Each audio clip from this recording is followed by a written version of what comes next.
pouquinho do que a gente está fazendo hoje e amanhã, na nossa outra preleção, a gente vai continuar compartilhando um pouco mais do que a gente tem feito. E agora eu queria convidar você a abrir a sua Bíblia comigo no livro de Mateus.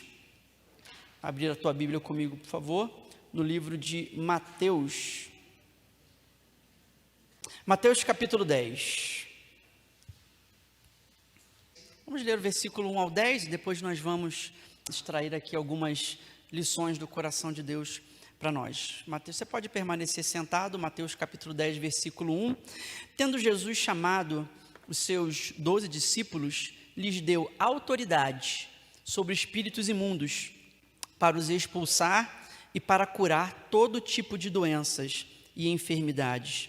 Ora, os nomes dos 12 apóstolos são estes: primeiro Simão, chamado Pedro, e André, seu irmão; Tiago, filho de Zebedeu, e João, seu irmão; Felipe e Bartolomeu; Tomé e Mateus, o publicano; Tiago, filho de Alfeu, e Tadeu; Simão, o Zelote, e Judas Iscariote, que foi quem o traiu.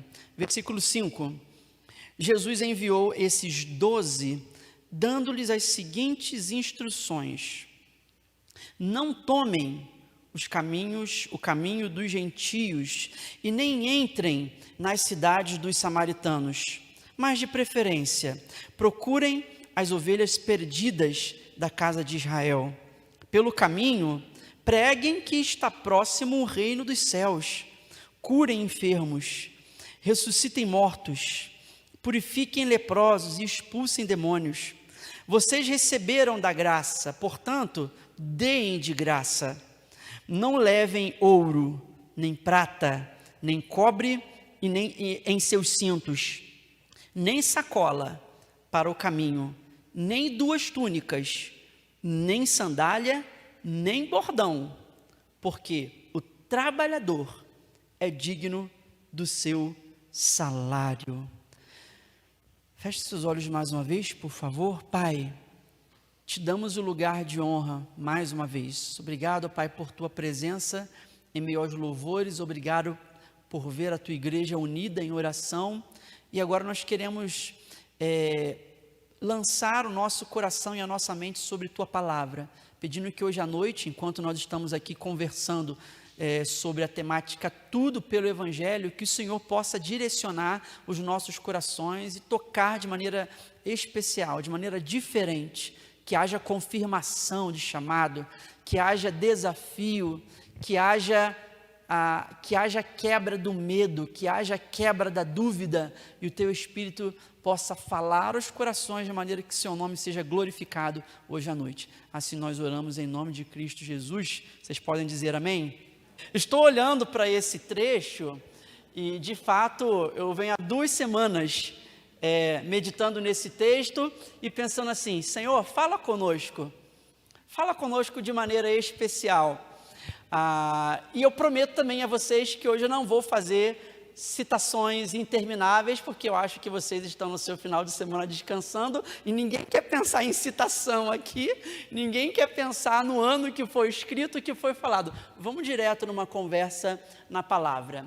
Aqui Jesus está separando, mais uma vez, e enviando seus discípulos para, vamos dizer assim, para uma mini jornada, um momento inicial da sua caminhada ministerial. E eu acho que o sentimento, né, de um seminário teológico, o sentimento de uma conferência missionária, é justamente esse sentimento, é o ir. Qual é o próximo passo? O que eu vou fazer aqui? Eu estou orando a Deus para que Ele possa confirmar se é isso daqui. Estou orando para Deus confirmar se isso daqui não é, se é, qual é a direção. Então, é esse sentimento que nos envolve, né? E aqui a gente tem uma formação acadêmica e teológica com um seminário de missões. E aqui Jesus, Ele está separando, enviando seus discípulos para uma jornadinha específica. E eu quero hoje relembrar as palavras de Cristo Jesus e extrair para a gente algumas reflexões e ensinamentos que a gente possa ter hoje à noite sobre o nosso chamado, sobre o Evangelho, sobre a missão que está posta a cada um de nós. Quando nós olhamos aqui para Mateus capítulo 10, primeira coisa que eu consigo perceber aqui é o seguinte: ele começa falando assim: tendo Jesus chamado os seus 12 discípulos, deu-lhes autoridade.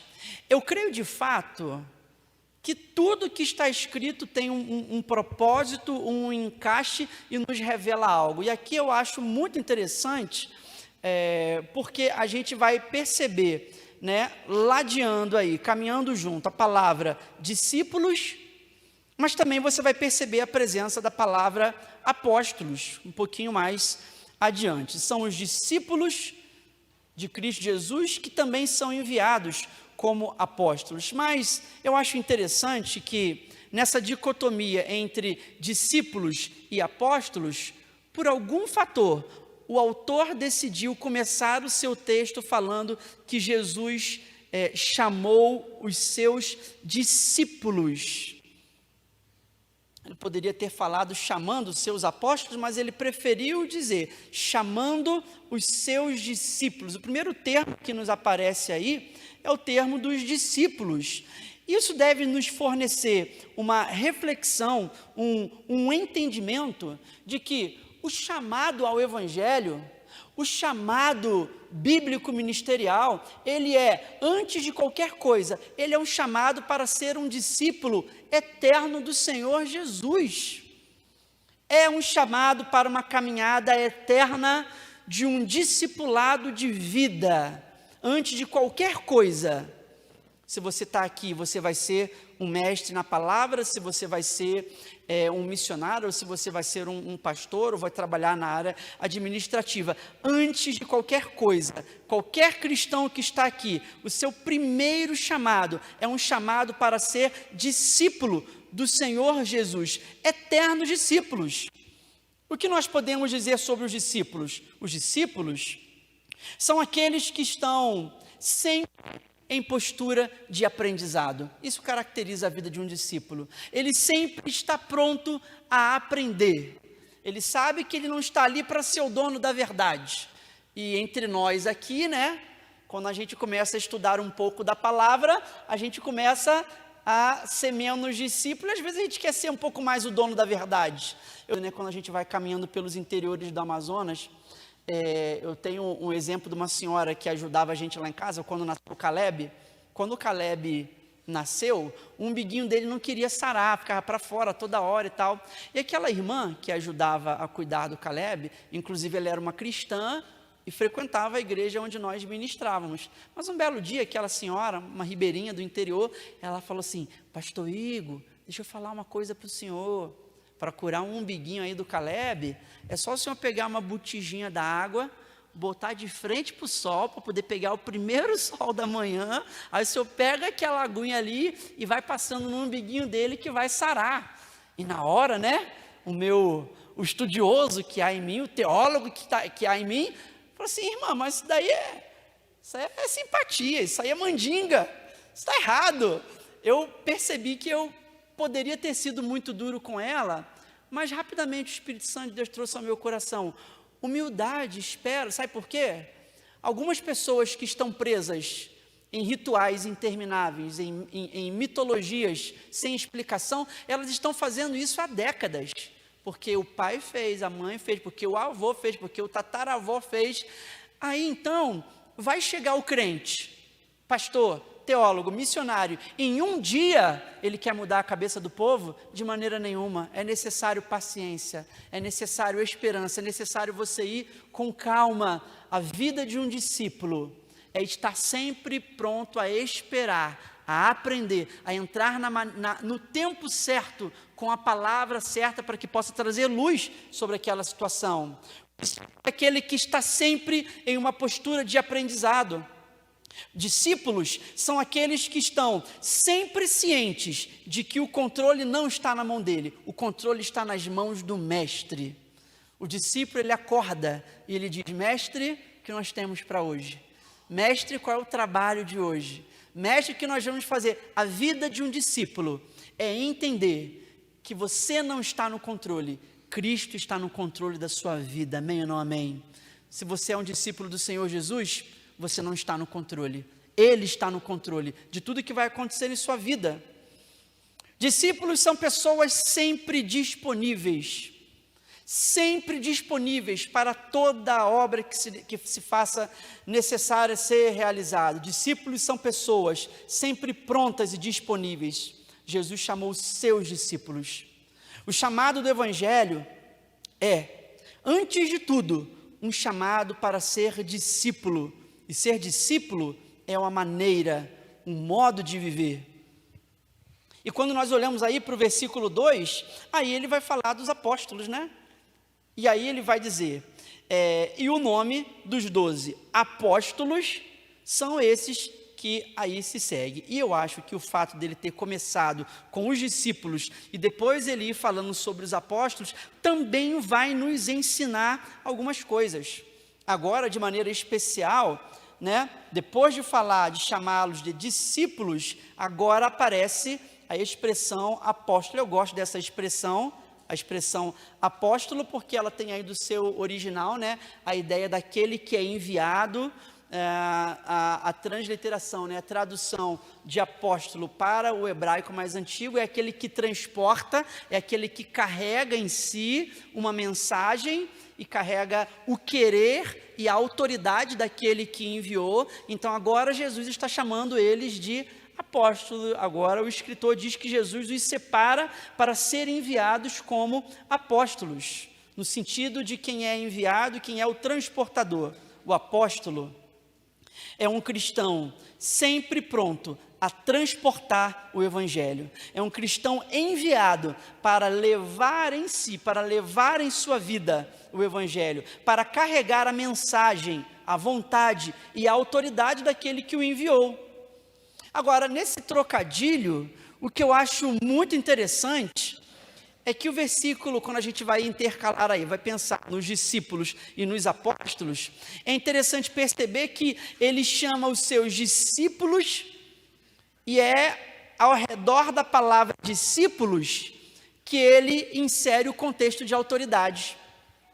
Ele poderia ter falado, né, que colocou autoridade sobre os apóstolos, mas é interessante porque ele chama os seus discípulos e ele dá autoridade àqueles que são os seus discípulos. São os discípulos recebendo autoridade. Você não recebe a autoridade de Deus, você não recebe a autoridade por meio do Evangelho, se você não for um discípulo. Você não recebe a autoridade dos altos céus sem que antes você seja um discípulo humilde, disponível, pronto a aprender e pronto sempre a servir. A autoridade, ela não está no título. Você pode ter a licença pastoral, você pode ter a licença missionária, você pode ser um ministro ordenado, aí você tem a autoridade da denominação, mas a autoridade do Senhor Jesus é para aqueles que são discípulos. Quantos são discípulos do Senhor Jesus? Digam amém aí no seu lugar. A autoridade não está no título. Você pode ter autoridade do título, da licença, mas se não for um discípulo, na verdade, não tem autoridade nenhuma, porque ali há um relacionamento, ali eles estão caminhando juntos. Jesus vai conferir a autoridade aos seus discípulos. Deixa eu falar para você uma coisa. A autoridade não está no conhecimento. A autoridade do conhecimento, ela pode ser benquista diante aos olhos dos homens, né? Deixa eu ver quem é que está falando aí, quem é essa pessoa aí que está falando. O título acadêmico pode trazer autoridade e algum reconhecimento entre os homens, mas a verdadeira autoridade, ela repousa sobre aqueles que são discípulos íntimos do Senhor Jesus. Quando nós vamos mais adiante aqui no texto, pulando agora para o versículo 5, ele nos diz assim: não tomem o caminho dos gentios, e nem entre nas cidades dos samaritanos, mas de preferência procurem as ovelhas perdidas da casa de Israel. A expressão utilizada agora é: não tome o caminho que leva aos gentios. É estranho e interessante, porque a princípio parece uma afirmação excludente, né? Parece que Jesus não está querendo que o Evangelho e que a salvação chegue àqueles povos gentios, não está querendo mesmo? Por que Jesus não gostaria de levar a mensagem aos gentios? Se ali próximo daqueles momentos, ele mesmo atravessou um rio e foi do outro lado para conversar e curar um homem chamado Gadareno. E por que agora Jesus Cristo não está querendo que os seus discípulos vão levar mensagens aos gentios? Penso eu que, possivelmente, ele não queria excluir ninguém. Ele não queria não dar a oportunidade de que outras pessoas recebessem a mensagem. Mas eu entendo aqui que, possivelmente, ele apenas está delimitando a tarefa dos seus discípulos. Ele está dando uma tarefa limitada. Ele apenas delimitou a tarefa que ele estava concedendo aos seus discípulos. Ali, talvez fosse uma questão de delimitação da missão. Mas por que delimitar a tarefa e a missão? Porque ele fez ali um recorte e disse para eles irem só em determinados lugares. Entendo aqui, irmãos, que ele delimitou a missão devido à limitação dos seus discípulos. Delimitou a missão por causa da limitação dos seus discípulos. Porque ele enviaria os discípulos a pregar a mensagem de salvação aos gentios, a uns povos um pouco mais afastados, se a princípio eles nem acreditavam nisso? E você sabe que depois a chapa vai esquentar em cima desse assunto, não é verdade? Então eles iriam levar uma mensagem e um pensamento, algo que eles mesmos não acreditavam. Como seria isso daí? Então Jesus precisa nesse momento delimitar a atuação para comportar dentro da limitação daquilo que os seus discípulos ainda não haviam compreendido. Penso aqui o seguinte: é na revelação que a sua missão é delimitada. É na revelação que a sua missão, ela ganha parâmetros, ela ganha limites. Quanto mais o evangelho impactar você, mais impactante você será. Quanto mais o evangelho impactar você, você será alguém impactado para ir às nações. Até onde você irá? Até onde você irá depende de até onde o evangelho já foi dentro de você. Eles não poderiam de fato ir aos gentios, porque eles não acreditavam naquilo que eles teriam que fazer. Eles ainda não achavam que a salvação era para aqueles povos. É na revelação que a sua missão é delimitada. Vá a um evangelho sem fronteiras. Vá ao evangelho sem limites. Porque de fato era isso que Jesus queria, porque é o que ele iria falar em Mateus 28, né? Agora vocês vão a todos os lugares. Olha agora aqui para o versículo 6, porque tem um complemento interessante. Ele diz aqui: não vão ao caminho dos gentios, nem entrem os samaritanos, mas de preferência procurem as ovelhas perdidas da casa de Israel. Eu gostei dessa expressão, as ovelhas perdidas da casa de Israel. Naquele momento ali, Jesus Cristo também está delimitando que o trabalho deles também começaria dentro da casa de Israel.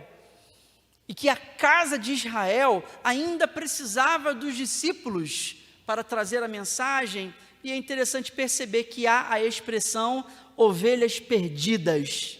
As ovelhas estavam perdidas, estavam sem rumo. E Jesus falou: vocês vão às ovelhas perdidas da casa de Israel. Vocês ainda precisam estar conectados com a casa de Israel. Trocando por miúdos aqui, isso me faz refletir muito sobre as nossas igrejas locais. Muitas vezes, quando você terminar aqui, pode ser que você não vai ser lançado, não vai ser enviado ainda há talvez um tempo de espera, um tempo de amadurecimento, um tempo de ajeitar algumas coisas, e talvez alguns de vocês vão voltar a servir na sua igreja local.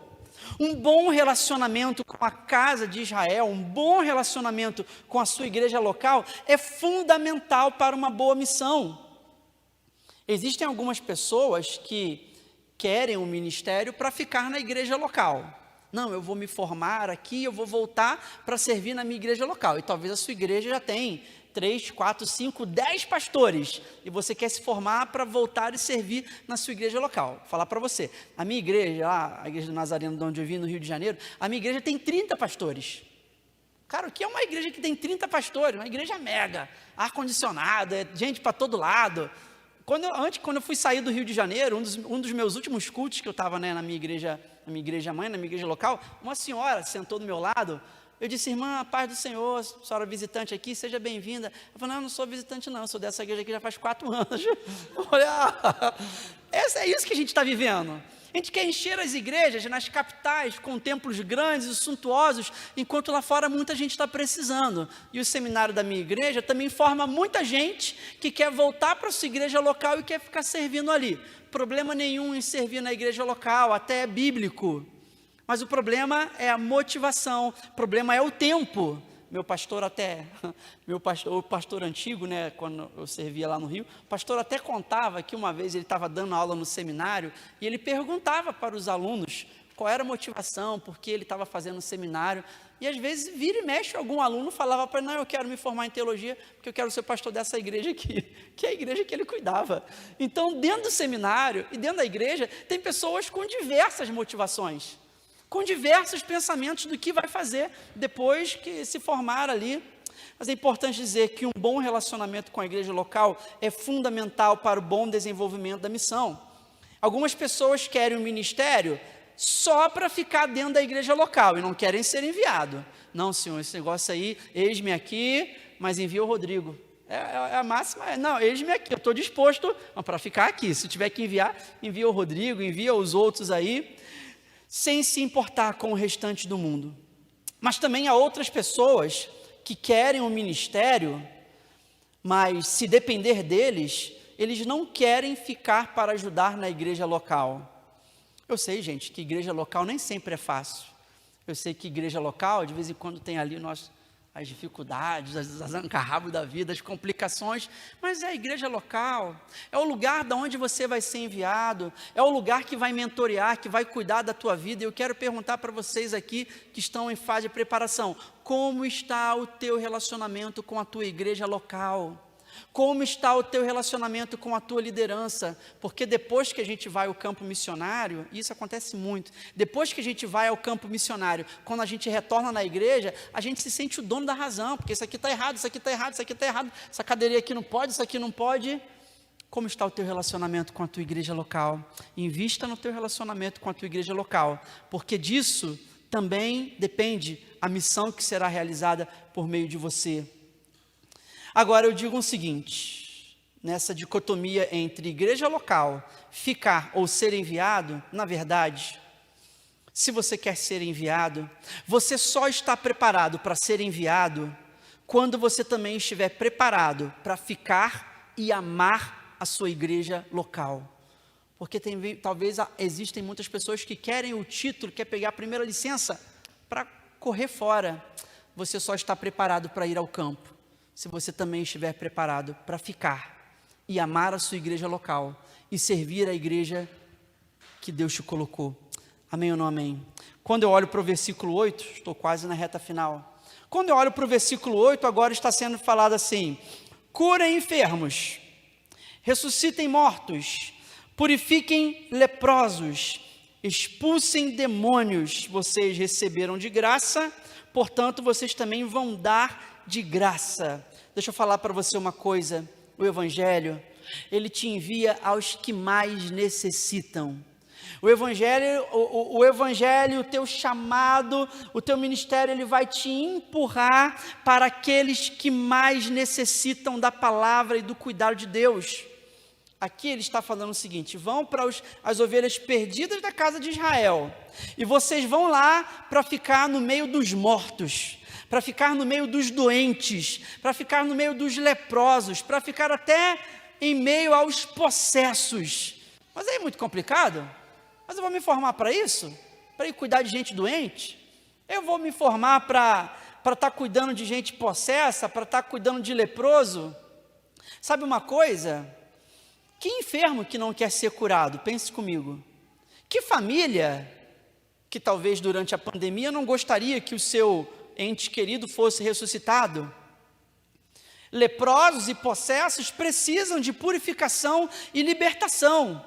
O Evangelho, ele te chama para investir o seu tempo em pessoas que não vão lhe dar nenhum retorno humano.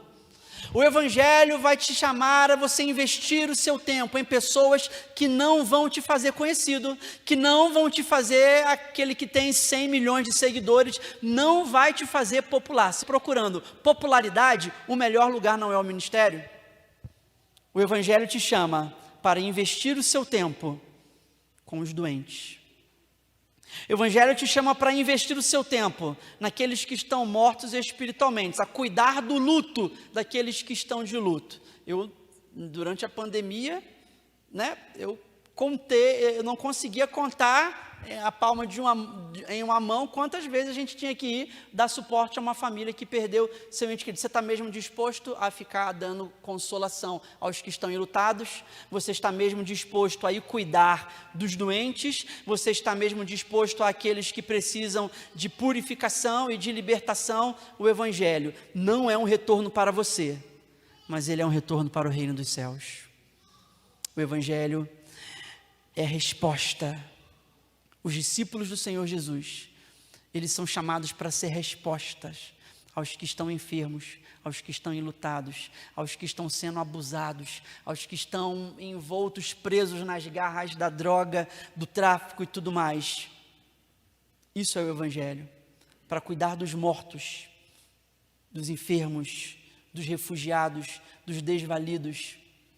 Tenho falado para o Senhor, Senhor, me envia em lugares onde ninguém quer ir. Vou falar para você, caminhando pelos interiores da Amazônia, tem lugar que não chega a nada. Tem lugar que não chega adventista, não chega mormon, não chega testemunho, não chega a nada, não chega a nada. E tem lugares que a igreja católica romana, ela vai construir uma capela e vai deixar ali uma estátua e os ribeirinhos ficam ali sozinhos, orando para a estátua, fazendo missa sozinho. Nem os sacerdotes deles querem estar no meio do povo. Mas você é chamado para estar no meio daqueles que são isolados. Você é chamado para ir àqueles que estão esquecidos. Você é chamado àqueles que estão marginalizados e injustiçados pela sociedade. Tudo pelo Evangelho. Esse é o tudo pelo Evangelho. Agora, quase na reta final, ele está falando assim: não levem ouro, nem prata, nem cobre em seus cintos. Olha só, não levem ouro, nem prata e nem cobre em seus cintos. Como vai fazer a missão sem nada? Como vai fazer a missão se não tiver pelo menos um pixzinho para pagar por aproximação, alguma coisa assim, mas zero, nada, não é para levar nada, ouro, prata, nada nos seus cintos? O que está falando aqui? Para que você possa ser enviado como discípulo e como apóstolo enviado do Senhor Jesus, até a palavra apóstolo é um pouco mal vista assim nos dias de hoje, porque o fulano é o apóstolo ciclano de tal, porque tem pessoas que tu não pode chamar de pastor, tu tem que chamar de apóstolo. Pastor não, apóstolo. Eu trabalho com a sociedade bíblica, então de vez em quando eu vejo essas coisas acontecer por aí. Pastor não, eu sou apóstolo. Tá bom, desculpe apóstolo, desculpe bispo, primaz, arcanjo, semideus, assim vai. Para ser enviado como discípulo ou apóstolo, você precisa abandonar o seu senso de autoprovisão. Você precisa entregar a Deus o seu senso de segurança e estabilidade. O que a sociedade mais procura é estabilidade. O que a sociedade mais procura é um pouco de conforto, um pouco de luxo que não faz mal a ninguém. O que a sociedade mais procura é provisão e estabilidade. Mas Jesus, ele está falando aqui, para você ir no teu coração, você vai ter que abandonar todo o sentimento de autoprovisão. Você não pode querer garantia de para onde você está indo. Quando alguém te fizer um convite, não pergunte qual é o salário, não pergunte quanto você vai ganhar, como é que vai ser essa história daí. Quando a igreja atual me chamou para pastorear, eu fui logo falando sim. Não, eu vou sim, porque Deus está me chamando, eu vou. Não, mas você não quer nem saber qual vai ser aí o faz-me rir aí, Como você não quer nem saber como vai ser. Eu não quero saber agora, porque o mais importante é a missão. Se Deus chamou, Ele vai prover. Tem os que são chamados por Deus, os que Ele chama, Ele provê. Agora, os que são intrometidos, que Ele não chamou, vai se sustentar sozinho. Se você for chamado, você vai ter garantia. Se você for chamado, Deus vai prover, Deus vai sustentar. Nunca pergunte como eu vou chegar lá, como eu vou me sustentar lá. Deus está lhe enviando, Ele vai prover todas as coisas.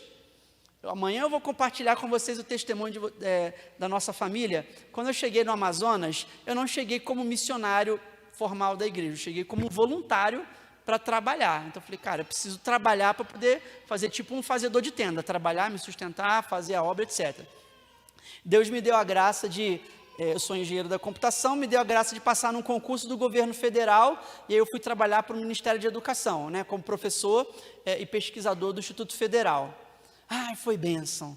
Agora eu vou fazer a missão. Ou agora é só vitória, agora vai dar tudo certo, agora tem dinheiro para investir na obra, agora a gente vai conseguir comprar lancha, vai comprar tudo, vai adiante.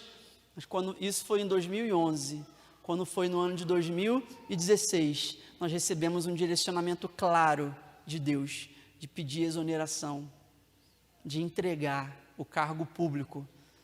Aí a gente fica, né, em cima do muro ali, sem saber o que vai fazer, mas eu tinha uma certeza no meu coração: se Deus está chamando, Deus irá prover. Se Deus está chamando, Ele vai cuidar de você, mas você precisa abandonar do seu coração todo sentimento de garantia de sustento, sem autossustento, porque se eles vão com ouro e com prata, qualquer probleminha que desce, meu irmão, já tem aqui uma pratinha aqui, a senhora tem alguma coisa de comer aí, a gente tem a prata aqui, tem o ouro, mas Jesus falou para ele, zero, vai sem nada, sem plano B, sem garantia, sem querer segurança, sem plano B com o Evangelho. Existem muitas pessoas que estão apostando no Evangelho, né? Estão preparando e tudo mais, mas também tem muita gente que está investindo, né, numa mídia social, num canal para ficar meio famoso, para fazer a tal da monetização e receber os retornos. Tem muita gente que está investindo aí nas bitcoins, né, nas moedas digitais da vida. Não, porque se Deus me abençoar aqui, tal, eu vou ter dinheiro para investir na obra. Sem plano B para o Evangelho do Senhor Jesus, sem plano B para o teu ministério, ou tu confia ou tu não confia. Aí o diretor da instituição falou para mim assim, professor Igor, eu tinha, na época, além de ser professor, eu tinha um cargo de confiança, então o salário subia um pouco mais, não sei se alguém aí tem cargo de confiança, então o salário era mais bacana, né? O diretor falou assim para mim, Igor, vamos fazer o seguinte, não vou te dar exoneração não, vou te dar uma licença premium de 6 meses, aí tu vai, faz tudo o que tu tem que fazer, aí daqui a 6 meses você volta para continuar servindo, trabalhando no instituto.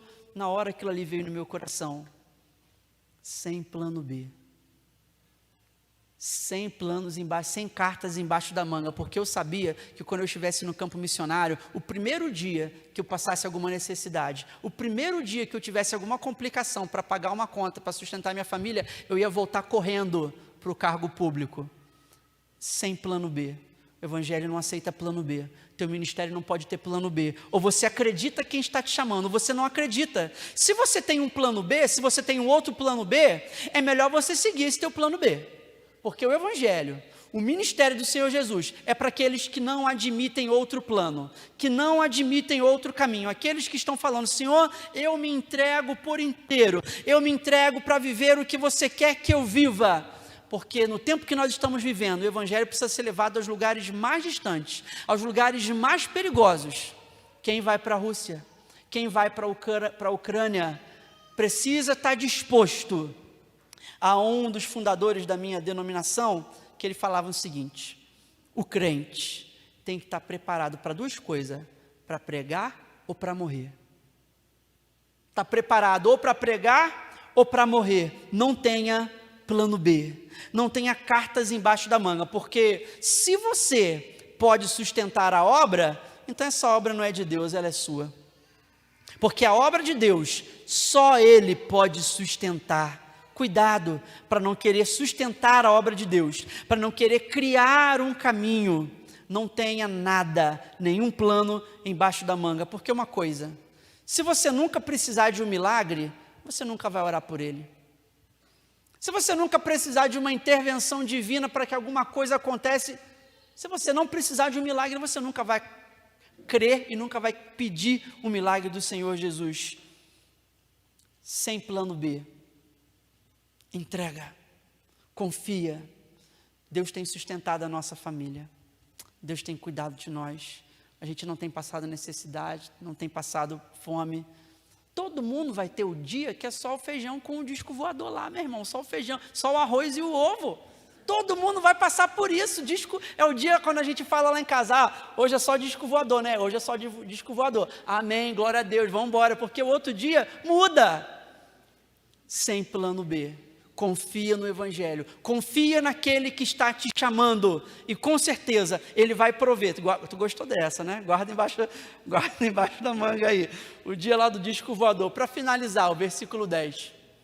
Versículo 10 também tem uma lição que estremece os nossos corações. Sem sacola para o caminho, sem duas túnicas, sem sandália, sem bordão. O interessante é que a sacola... Eu fui fazer minha bagagem para vir para Anápolis, rapidinho, eu fiz a minha bagagem, pastor, fiz a minha bagagem em 20 minutos. Agora vai pedir tua esposa para fazer a bagagem, irmão.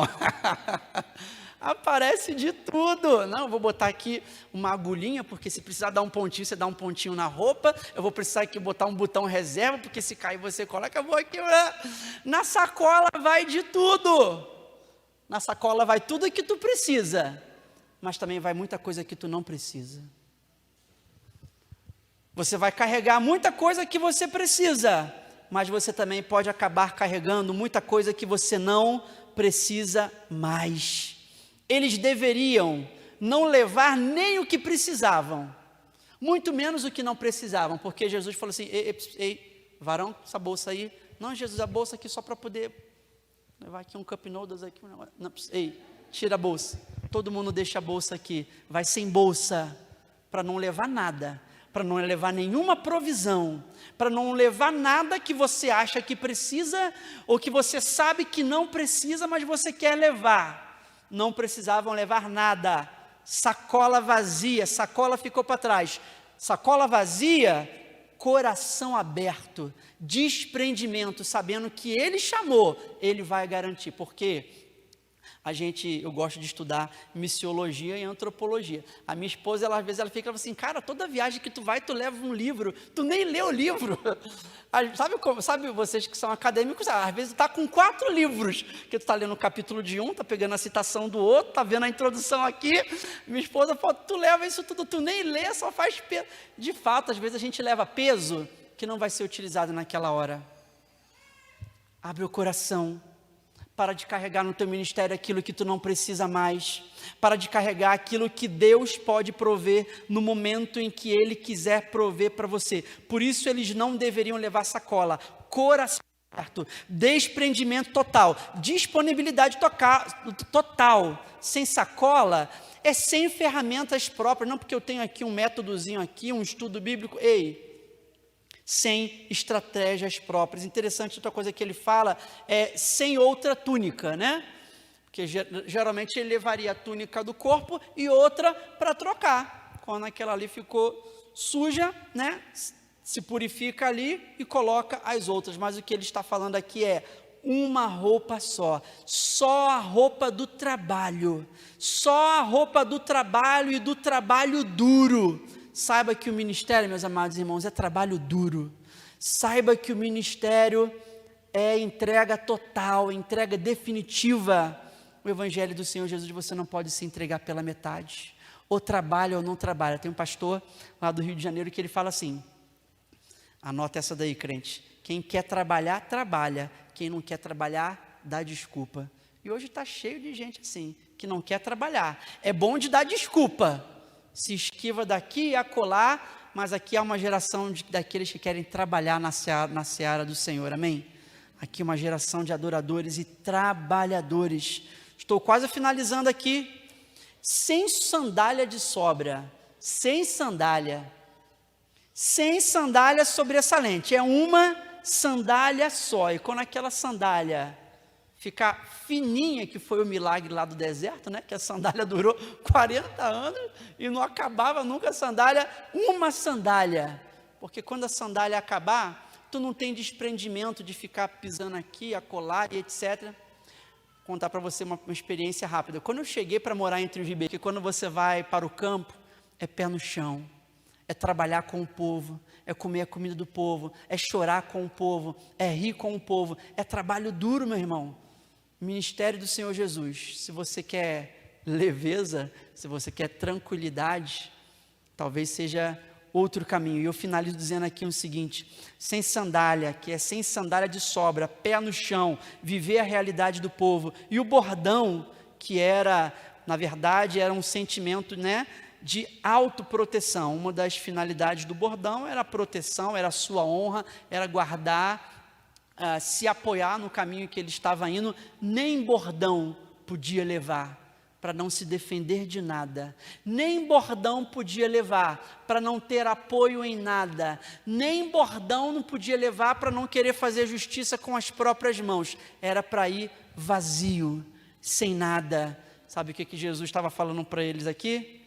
Tudo pelo Evangelho, ou é tudo ou é nada. E está chegando a hora, que a gente vai ver isso acontecer, vai ver uma divisão, vai acontecer. Esse ano é um ano que promete, A gente precisa orar muito aí pelo campo político da nossa nação. A gente não sabe o que vai acontecer. Essa, como o pastor estava falando aqui, essa guerra que a gente está vendo do outro lado, não é uma guerra só por ideologia e filosofia, é uma guerra contra a palavra, é uma guerra contra o Evangelho. Entregue-se por total, sem sandália, sem túnica, sem sandália, entrega total. Feche teus olhos, eu queria ter uma palavra de oração com você e depois vou retornar a palavra aqui ao irmão. Jesus, obrigado por essa noite. Obrigado por esse momento que o Senhor está falando claramente aos nossos corações. Ou vive o Evangelho por completo, ou encontra outro caminho.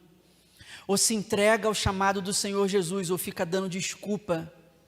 Senhor Jesus, nós oramos para que aqui hoje à noite os corações estejam disponíveis, coração de discípulo sempre disposto a aprender, coração de discípulo sempre disposto a pôr a mão na massa, coração de discípulo disposto a caminhar com o enfermo, disposto a segurar o enfermo, porque se você tiver com a tua cintura cansada, carregando ouro, como tu vai carregar o enfermo?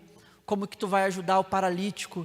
Senhor Jesus, nos ajuda a aliviar a bagagem da nossa jornada, a bagagem de coisas que já não deveríamos mais carregar, a bagagem de coisas que não precisamos para a nossa vida e para o nosso ministério, e ajuda-nos a viver a lição da dependência de Ti, da suficiência que vem de Ti, porque o Senhor enviou os Teus discípulos, mas o Senhor colocou sobre eles o que havia de melhor, a autoridade do Teu Santo Espírito. E nós oramos, ó Pai, para que aqui nesse seminário, aqui nessa conferência, possa surgir discípulos sinceros, que têm autoridade de vida, não somente de título, e que estão dispostos a deixar de lado tudo aquilo que atrasa a caminhada, para se lançar àquilo que o Senhor está nos chamando nesses dias.